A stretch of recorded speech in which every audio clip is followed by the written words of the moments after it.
जिल्हा परिषदेची निवडणूक अत्यंत महत्वाची आहे।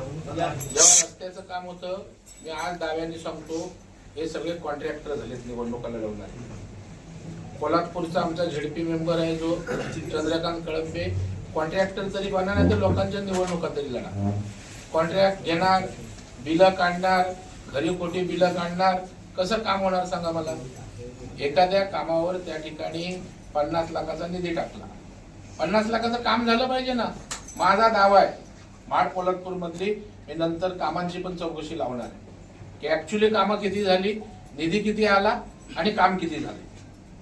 म्हणजे लोकांना फसवतोय आपण। आता जिल्हा परिषदेच्या एवढ्या योजना आहेत, मला सांगा ना कुठल्या, मला 4 योजना सांगा।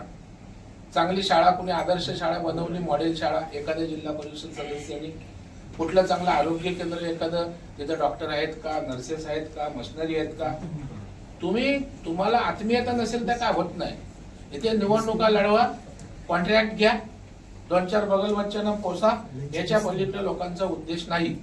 तुम्हाला आज मी सांगतो, आमचे दोन्ही झेडपी मेंबर जिल्हा परिषद तुम्हाला सगळ्या विषयावर त्या ठिकाणी जागरूक असले करायचं, झेंडे नाचवायचे। असंतोष आहे त्यांच्यातच, त्यांच्या पक्षात। तुम्ही माणिक कोल्हापूरची माहिती घ्या, सगळे बोलतात आम्ही तिकडे कृष्णा कदमला निवडून आणणार, सगळे तुम्ही माहिती घ्या पत्रकारांनी सगळे। विनेरात पण तीच परिस्थिती आहे।